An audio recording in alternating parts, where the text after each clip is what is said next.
Way to call him out. Tom said, did you get your days mixed up? I said, well, I'm inviting guests. I thought he said, one did before he did. He's got his days and nights mixed up.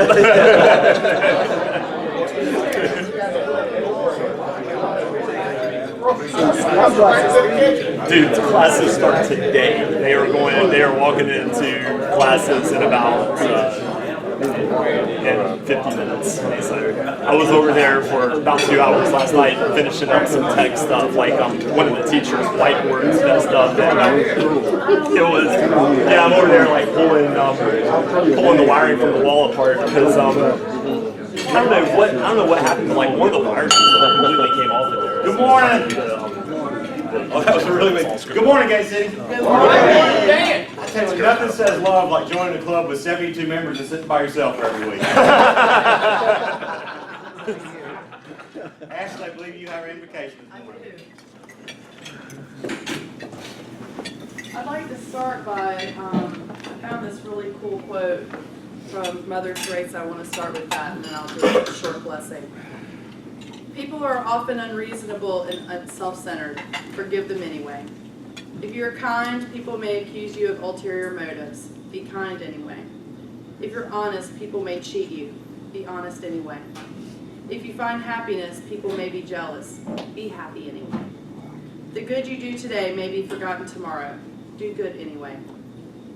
Give the world the best you have, and it may never be enough. Give your best anyway.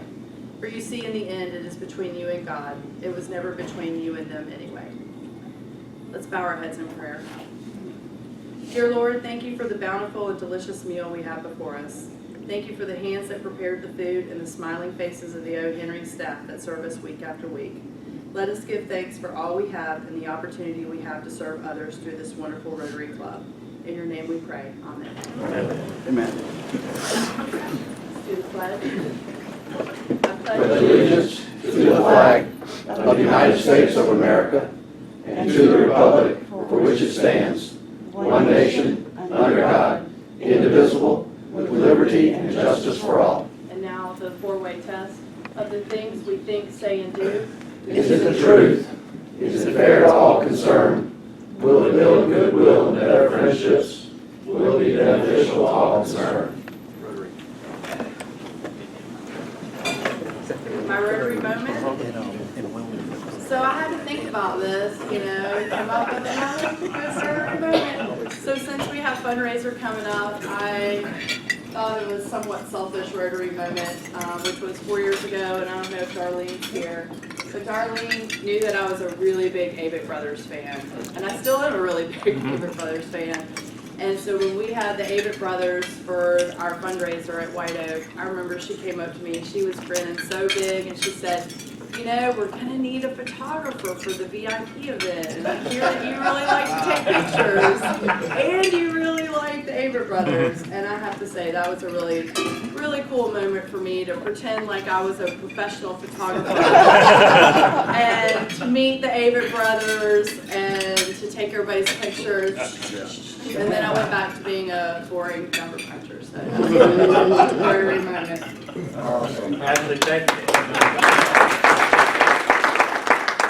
As I recall, the photos published were Ashley and Avett Brothers. There would have been a selfie if they had to run also. Chuck, have we got a report this morning from the Sergeant of Arms?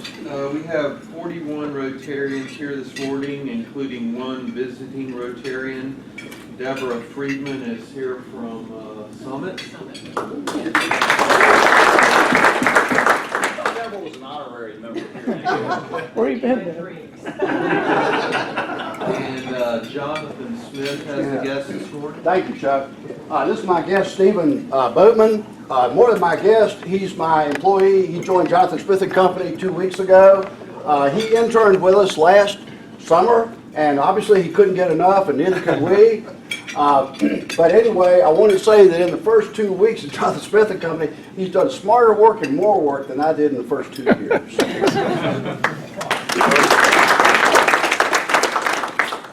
Welcome.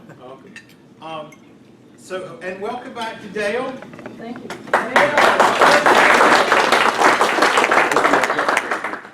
I've had 2 Rotary moments while I was out. Besides the fact that everything was successful. Ashley sent over, and I couldn't get dressed fast enough to see you. I felt badly about that because it takes forever to do anything. Wonderful, wonderful dinner, Moroccan chicken. I want the recipe, thank you very much. Yeah, it fed me for about 5 days. That was great. And then Beth Sheffield came over and bearing gifts, and we had a lovely conversation for about 2 or 3 hours or something like that.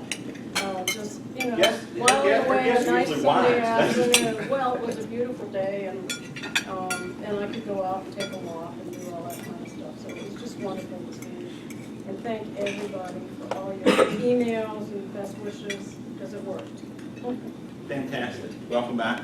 Do we have a birthday and anniversary report, or does Eric We have do. it? I do have it. And I'm so Fantastic. glad you're back, Bill. Because Kelly made us sing last week. Oh my goodness! I saw that on the Facebook, so that was pretty cool. We do have a couple wedding anniversaries. Beth Sheffield celebrated her anniversary on the 16th, and then today is Tom Sears' wedding anniversary. That's a number 49 to my first wife. I love it. We have a couple of birthdays. Let's see here. We have Ralph Jones, who celebrated his birthday on the 18th. And actually, that's it for this week. And then we also have an anniversary. Let's see, on the 24th, Tony will celebrate 8 years with the club. So congratulations to Tony. Thank you. And Ashley, I believe that health and happiness, has anybody talked to Hal this week? I've sent a couple of notes, but haven't heard back from him this week. Anybody else? And Dale's back, so we're good there. So all is well as far as I know. All right. Chris, you got something to say today? I think I've said quite enough, man. But we're actually doing really well, guys, and I really appreciate the engagement this week by some of the teams that maybe were a bit slow to start. I do want to call out Rob Midget's team. Rob, you guys went from really, I didn't even know y'all were still in the club, and then all of a sudden, you guys just started killing it this week. So I really appreciate the engagement and making that happen. I think you guys have actually reached what benchmark 1 and 2 at this point, so or close to it. So definitely thanks for that. And definitely seeing a lot more activity from some of the teams that were slow to start. I meant to ask one of you guys before the meeting, not to put you on the spot, but rather than me talk, some of the members have contacted me by email and said, what can we do to get things moving along? We're having a little bit of trouble. Chuck, you are a prolific ticket salesman. Do you mind talking for 20-30 seconds about how you do it? You later.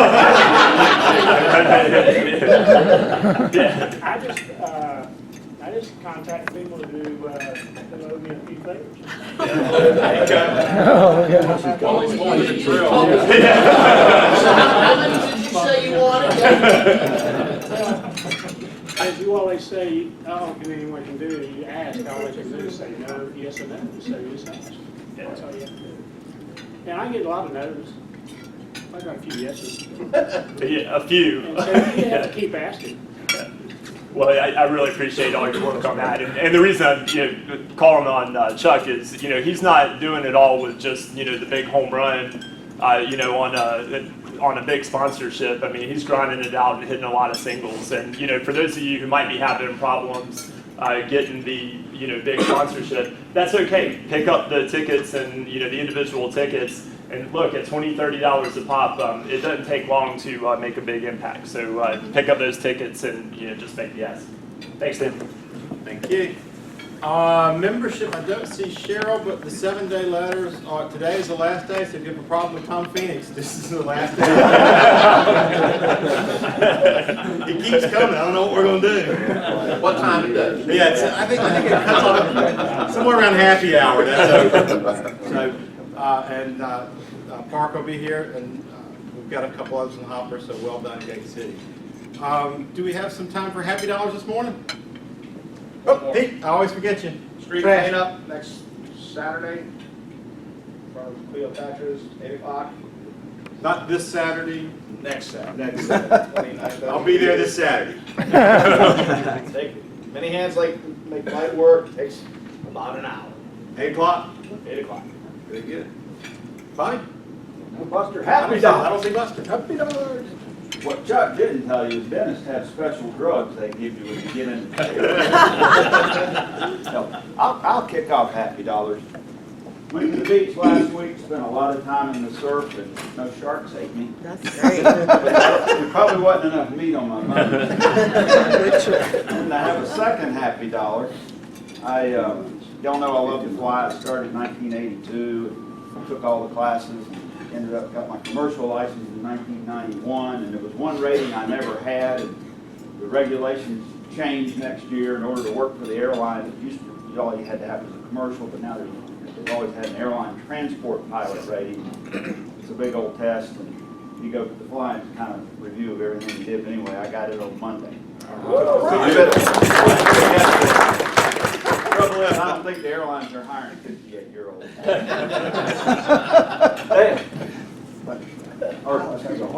He can bring it on in. You guys really, a lot of people showed up at my house, and I appreciate all the sincere sympathy cards and all that for my dad. And we had a great, what I would call an Irish wake at my house. So much fun seeing a lot of people I haven't seen in ages. And then also wanted to thank God Our Lady of Grace starts this morning. I'm leaving 15 minutes early. John. Bobby, so just to brag on Stephen a little bit, he said, well, if you don't mind, I'm going to leave a little early. Let me change into my cycling clothes. I met some guys up there at lunch. I'm going to go for a bike ride. So I asked him the next morning, I said, how was it? He said, well, it's pretty good. We rode for about 2 hours. We went 40 miles. And I just did the math, average 20 miles an hour. And I don't know if you saw in the news record or not, but I saw it yesterday where the East Greensboro DMV is closing briefly next week for some renovations. They're likely prepping for my birthday and my driver's license renewal. So there you go. I just didn't want anybody to go out there and not be able to get processed. Chris. This is probably, I probably should give more than $1, but I've given it mostly to the school in this fundraiser, so that's really my last dollar, Bobby. So we, Lionheart Academy of the Triad had our open house on Tuesday, and students arrive in just a few minutes for the first day of classes. So the School for Kids with Autism that are high functioning is a reality. Danny, you mentioned Our Lady of Grace. Our Lady of Grace is our gracious host for the first year. We're going to be running a school within a school. I don't think I've had too many moments that were more fulfilling than that open house, watching the parents, walk around. 3 or 4 of them came up, almost in tears, just, knowing their kids were going to be safe and, having a good education. So one of the better moments. Wow.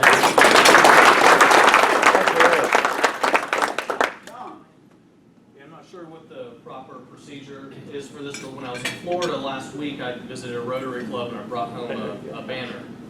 And that's You have to put that around your neck and wear it all week.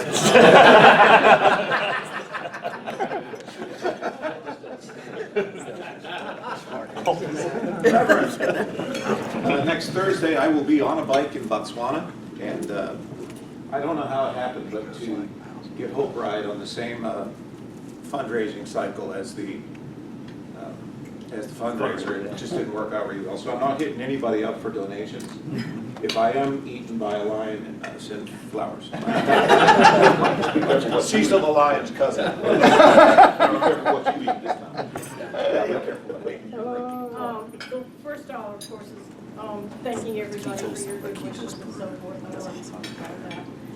But I'm also extremely grateful that something has been done about the animal shelter here in Gilbert County. is just a deplorable situation when you have animals die in the cages and they're not taken care of. And these are already animals that have been through hell and back. And I am just really pleased to see something being done. Thank you, Dale. Thank you, Dale. Chip? Well, we took Wilder off to NC State last Friday and Attorney Blues is right now we're very happy about NC State. I mean, just can't be any more pleased about it. But we left him down there Friday night and went back Sunday afternoon with the second load of stuff. And we asked him how his weekend went so far, and he was just too happy. Carrie was almost in tears. I said, well, what'd you do last night? He said, well, the guys from that fraternity, he had hung out with a fraternity during orientation, which he wasn't supposed to do, but he got invited to a party. So they called him Saturday night. They called him Saturday night, and they said, hey, we can send a car over to pick you up. We have designated drivers. Now that you're officially in school, you can come to a fraternity party, sort of a pre-rush thing. Can you come over?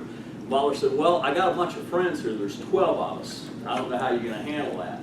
And they said, well, you know, if a couple of the guys are like really, you know, good prospects for the fraternity, you know who we're looking for, guys like you, you know, bring a couple of them. 12, I don't think we can do 12. We're trying to arrange cars as is. And Wilder said, well, no, it's me and 11 girls, my friends from Greensboro.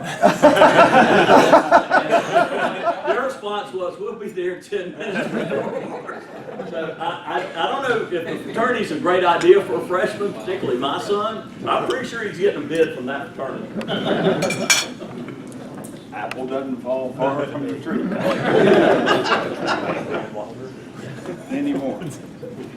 Well, Grandpappy, this may be repeat advice, but if not, it's still good advice. He told me, if you help someone when they're in trouble, they will always remember you. Next time they're in trouble. Chris, you want to introduce our guest this morning? I will. Thank you, sir.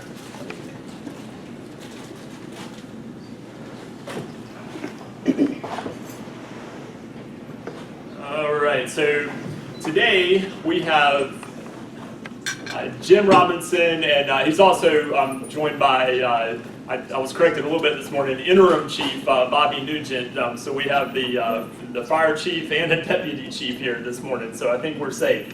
Thank you guys for being here.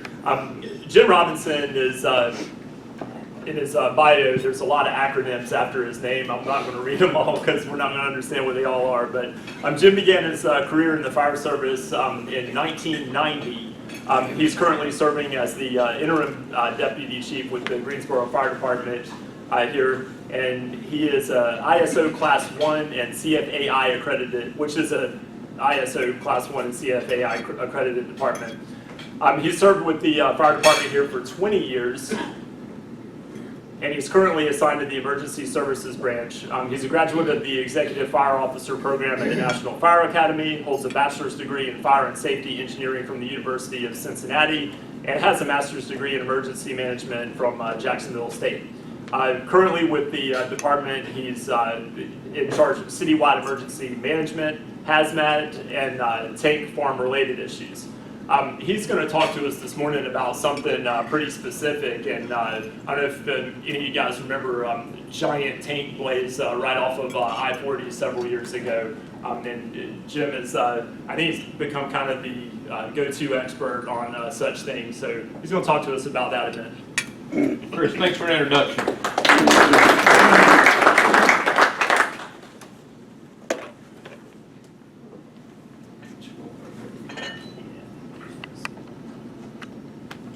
Well, I appreciate the invite. I think Mr. Conrad had a little bit to do with that.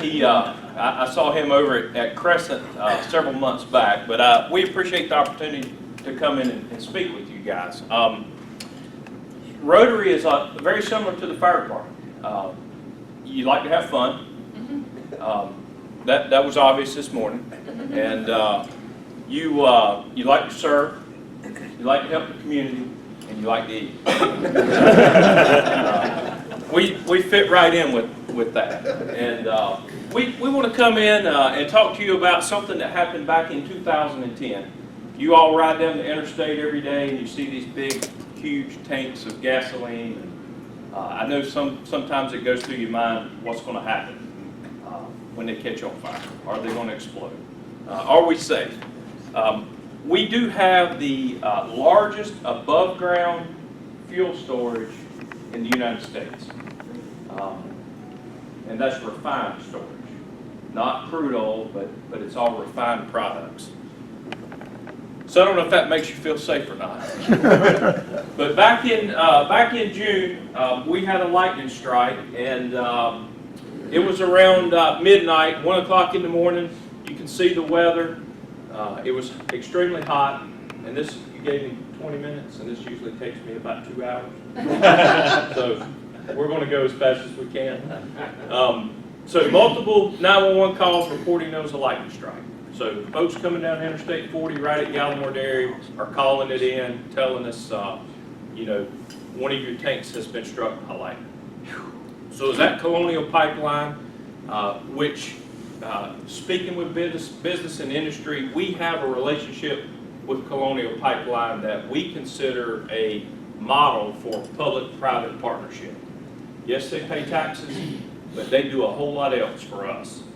We are a municipal fire department. We are not an industrial fire department. You know, we come to your businesses on fire alarms, medical calls, we come to your houses. We install smoke detectors, we do public education. We do not do tank farm firefighting. But we've inherited this. You know, the city has grown. We inherited this tank farm, so back before folks before me have started preparedness for this. Colonial Pipeline has been a great partner, and you'll see some things that we've done back in the early 90s and late 90s to address this problem.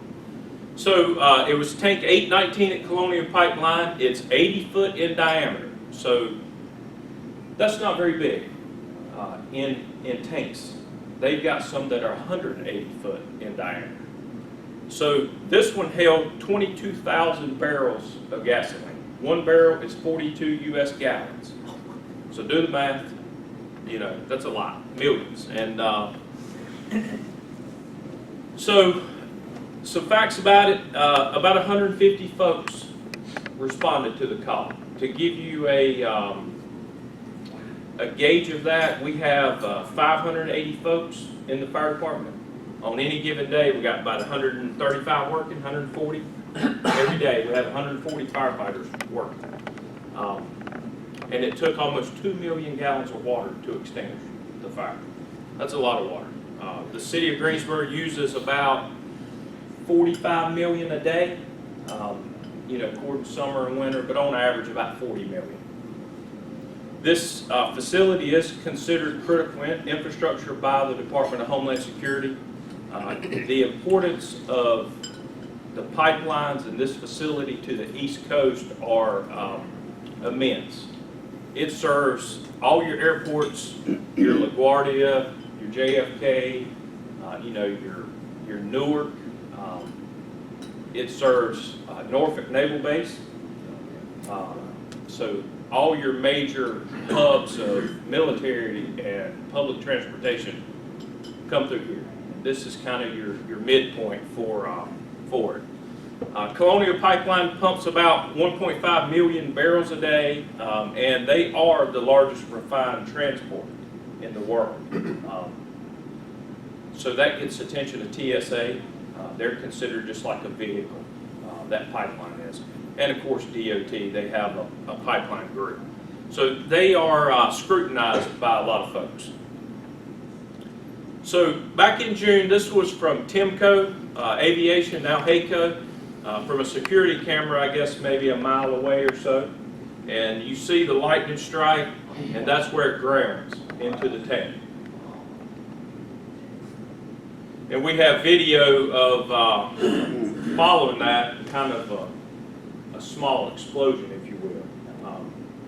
A lot of folks ask me about the tank, do they have lightning protection? And the answer is yes. But there's nothing you can do when an act of God like this comes along. This tank has 4 times the required lightning protection. There's an institute that requires these tanks to have protection. This one had 4 times what was required. and you saw what happened. So that's what ensued not long after the lightning strike. Looks more like a nuclear bomb than it does just a fire. You know, huge mushroom cloud. It was premium gasoline that was burning. You know, that's what, $4 a gallon for us. Back then. Yeah. So just a quick layout. Interstate 40 here, and I got some better pictures than this, but Colonial Pipeline is split kind of in half. Everything here is gasoline. Everything here is oil, diesel, kerosene, so they separate the two products. So some operational issues for us, of course, was life safety. It was 1 o'clock in the morning, but it was more like 5 o'clock in the afternoon. People were everywhere. I mean, the traffic on the interstate was stopped. There was soccer teams. I don't know where the soccer teams came from, but busloads of them, just standing along the fences. And we got a lot of the drunks, too, leaving the bars. So we had to deal with a lot of those folks. So you saw the picture of all those tanks. There's about 250 in Greensboro. This facility has 76, now 75. We helped them with that. But there was 2 tanks on each side of it. So tank 818 and 820 were on either side. I didn't walk this room, but you know, 100 foot or so, these tanks are 50 feet apart. That is really close. So we're worried about catching other tanks on fire. And I'll skip some of this, but we'll hit on maybe the environmental concern. Folks always ask about that also. It was a lightning strike. It was an active storm, so we got folks standing outside, and it is a tremendous amount of lightning during the storm. One that, and Chief Nugent may echo this, I don't remember one being quite as bad since my 20 years here. Chief Nugent's been here 37 years on the fire department. And I don't remember that, any storm being quite that bad, but along with this, we not only had a tank that was on fire, that we've never had before in the history of the fire department. We've had some small fires, some small issues, but never anything like this. We had 3 other structure fires. One was an apartment building that should have gone 2 alarms, but we didn't have any more folks to send. We had a rescue. We pulled somebody out of that apartment. So we were stretched really thin. At one time, I remember looking at the computer has a map on it, shows us all our trucks, where they're moving. Wendover Avenue kind of splits the city. I remember no trucks west of Wendover. So we have to move stuff around, and we have folks that do that for us. And, you know, so there was some concern there. Of course, citizen safety, we did shut down Interstate 40. That may sound like you just shut it down, but it is a process. Our police department did a great job doing that. You know, I talked a little bit about the bystanders and onlookers. So air quality, huge smoke plume. So we didn't have anybody really to address that, so we called a team from Rotary. We have a hazmat regional response team here. There's 7 of them in the state of North Carolina, and they are located throughout the state, mainly in your municipalities, and we do run one of those. We couldn't get enough people to come in and do that just because of other things going on. So they came in and addressed that, and then, of course, the Division of Air Quality from the state. Something unique about this facility, and a lot of our west side of the city actually falls into the city of High Point's watershed. So you folks know, you've seen it, you can't water your lawns. You know, we finally have random a dam built, but we're on a lake system. We don't have a huge river running through here, so we have to protect our watershed at all costs. And you know, we're charged with a lot of that. And this is a concern for those tank farms. It runs off to High Point, the city of High Point. So the tank in question is the one in red. When you go down Interstate 40 now, it's the one that's missing. So it's easy to spot. So when Chief Nugent and myself got there, we we live fairly close together, out near the airport, Oak Ridge area, and we took a ride around the tank farm while the folks were setting up, doing things. So I asked the question, what's in tank 820 and what's in tank 818? And they told me, well, they're empty. Well, okay, well, that's great news, right?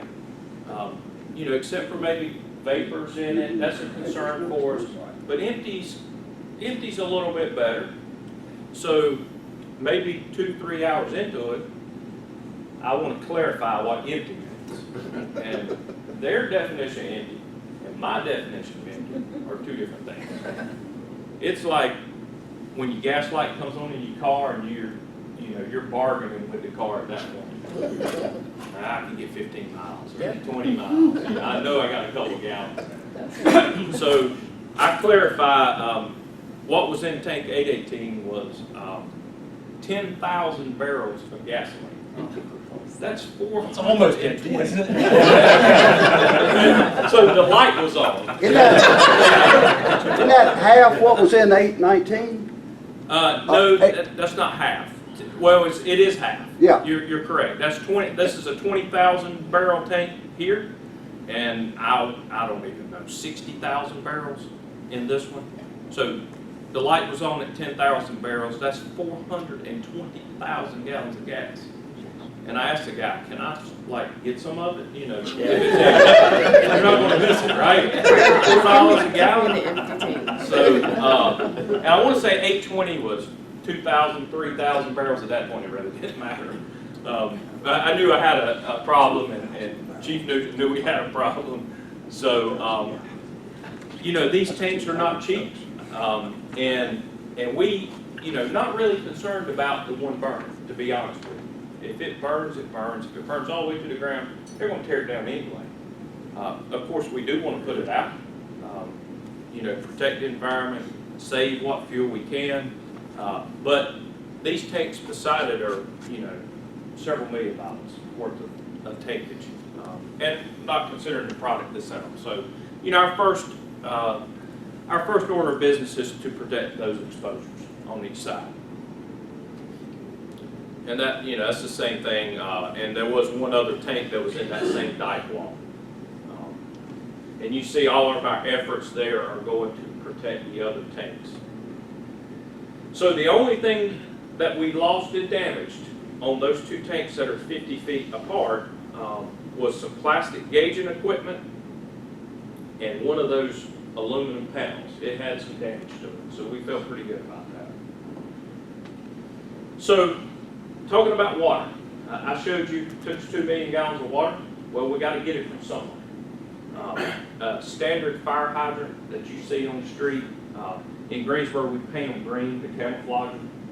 We don't know why. You know, most fire hydrants are red, so we can't find them. So, but anyway, these are.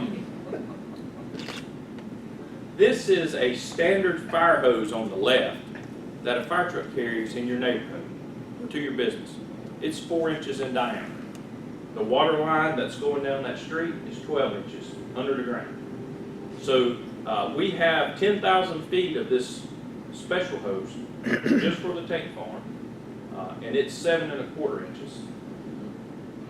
And we have a device, and I'll show you a device that hooks straight to our water line, so we don't have to use the fire hydrants, where we can pull about anywhere from 4,000 to 6,000 gallons per minute out of our water system. Standard fire hydrant anywhere in your neighborhood could go from 500 gallons a minute to maybe 1,500. So you can see the difference in the water. This is that device that I'm talking about. It's called a ring main manifold. We have partnered with our water department in Greensboro to, the facility buys the device at about $25,000, $30,000, and our water department installs it for free. They see the need for this. If you folks travel downtown, we have actually installed one of these in our downtown area on the MMOB, the city building downtown. You'll see one of these, and it's just to address any large fires that we have downtown. And one of these will actually be going across from the new Performing Arts Center when it's built. Takes more than one guy to hold that nozzle on the end Well, it's trailer mounted. I'll show you that. Yeah. So this is your a standard fire truck pumps about 1,000 gallons per minute. This is a trailer mounted, like a Caterpillar diesel engine with a huge pump on it. Pumps 6,000 gallons per minute, and it's hooked straight to that ring main device here. That's just a larger picture so you can see the difference in that hose. We test all of our fire hoses in the city once a year. That's 10,000 feet. Our folks hate us when that happens. We test our fire hydrants twice a year. We have 13,000 fire hydrants in Greensboro. This is that nozzle you were speaking of. And this nozzle is a trailer mounted nozzle. It flows anywhere from 2,000 gallons a minute to 6,000 gallons per minute. And we're flowing about 2,000 on this fire here. So this is where you saw that pump set up. And we laid about 2,000 feet of hose here to set up and to do our operation. Multiple hoses. I had a number at one time. It's somewhere around the neighborhood of 15,000 feet of hose is what we actually put on the ground. So, you know, a couple miles. So some issues that we looked at, that we had following the fire, not enough people. It was extremely hot that night and humid. We did not have anyone injured, but we did work people in the ground, really. We worked them too long, too hard, and our policy is once you work, you go into what's called rehab. We have a paramedic there taking vitals, and we have a limit, certain vitals, you get an IV. And if you have a second bag of fluid, if you have to have a second IV, then we send you to the hospital. And I think we had 3 or 4 people that had to have fluids that night just because of the heat. So some environmental concerns we talked about a little bit, and what I'm going to say about what you see here is that's what we use to extinguish the fire. It's called foam. It's a little science, a little technology, a little chemistry, but it's very similar to what you use to wash dishes with. Your dome, it breaks down the surface tension. This foam actually creates a very thin film across the fuel to cut off the oxygen, so it puts the fire out. The only difference is you pay $8, $9, $10 a gallon if you buy it by the gallon. We pay $38 a gallon for this, and it is hard on the environment. You know, the industry is working to fix that, so we have to treat that fire water that's sitting in this dike, 2 million gallons. We took us several days following the fire, maybe a week. We actually had to run it through a series of carbon filters. You know, our folks pack stuff back on the trucks, they go back to the station. Some of us have to deal with what's left over. And this was a rather large event dealing with for several weeks. You know, so some lessons learned. You know, call back people. We do that. We have a policy. We have a procedure for that. We want to call our folks back as quick as we can. We didn't hit all our marks on that. Something we learned from that. Something that we worked on. We felt our exposure protection was great. We've shared that, how we did that. We've shared that story. And we basically had water on those exposures within about 30 to 45 minutes, so those other tanks wouldn't catch on fire. I'll skip some of that. And like I said, the bottom line, you folks are business and industry. The support that we get from Colonial Pipeline is amazing. It really is. They just gave us a donation to build a building to store some of our equipment a little bit closer to the tank farms. So, you know, like I said, it's a public-private partnership. I'll go through some pictures and then just a short, quick video. And you can see this is early on. You can almost see through 1/4-inch steel. You can almost see through. And you You can see the sheets of the metal. It was about 40% full when the lightning struck.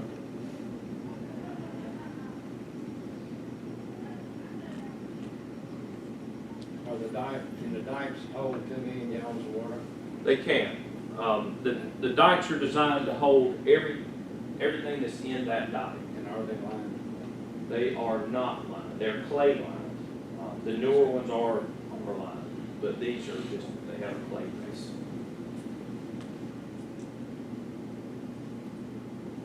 We had to deal with the media.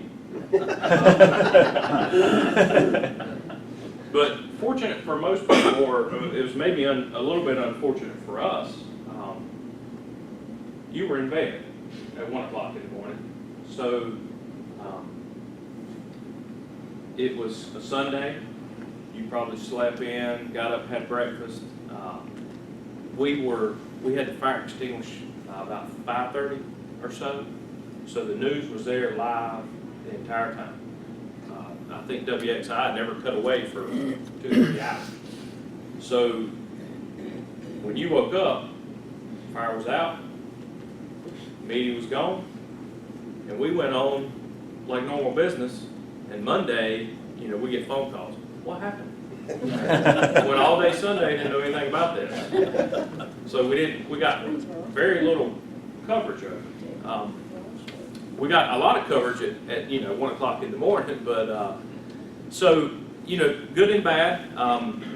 First municipal fire department in the nation to ever extinguish a fire like this without any help from Wild Well Control, Red Air. You folks have probably heard of that name before. Folks out of Texas, Williams Fire and Hazard Control. The folks that you saw do Deepwater Horizon. We didn't call anybody, we didn't need any help. They had prepared us for this. And we actually got some awards from those industries for that.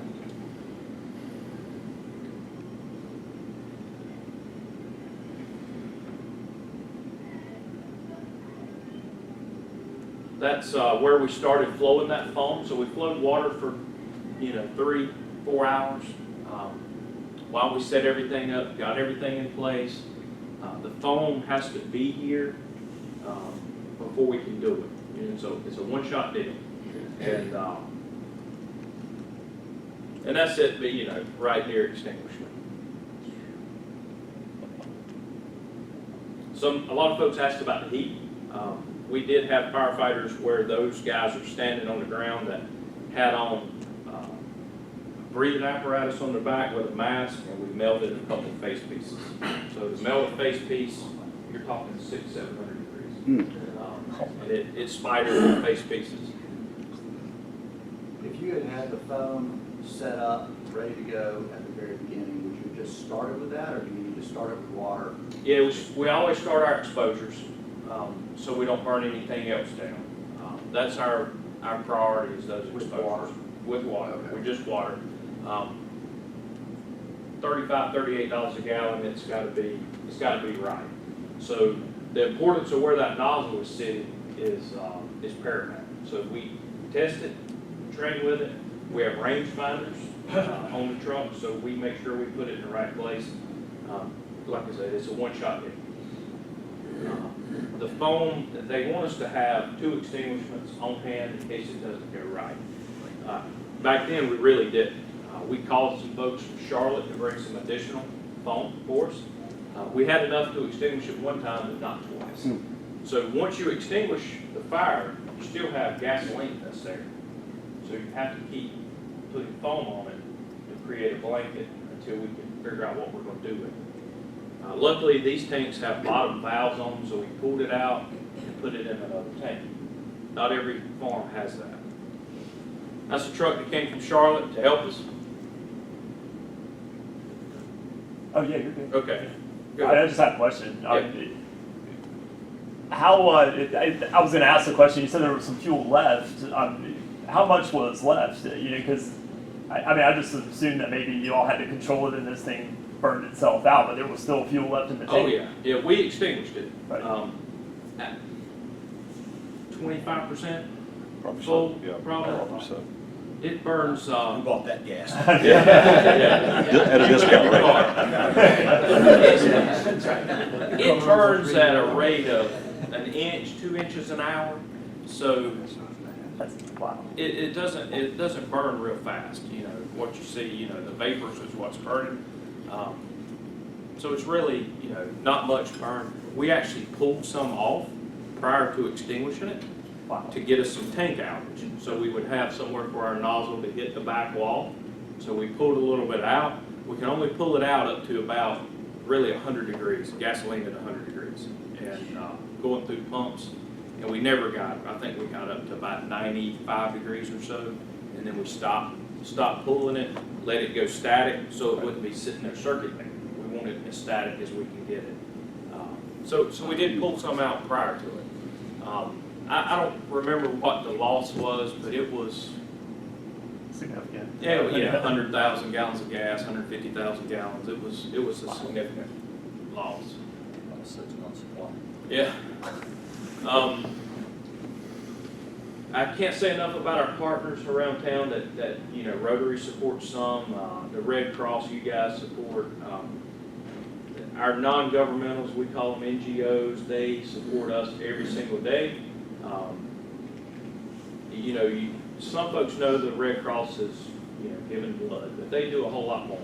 Disaster services around the United States, around the world, but here local, when we have a fire, which is, Chief, on average One or two a day. one house a day, on average. Means a family is burned out, displaced, no clothes, no food for the babies, you know, the whole 9 yards. We have a system in place with the Red Cross. They come in, they take that family, either put them in a hotel or find alternative housing for them.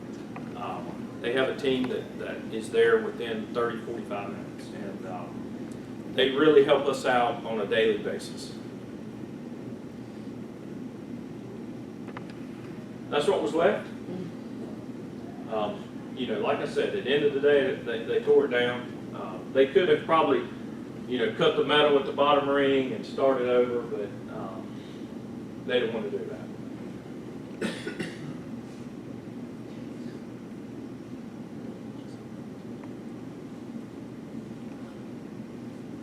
And that's a shot from one of the other tanks, and you can see the foam that's sitting on top of the gasoline, suppressing the vapors.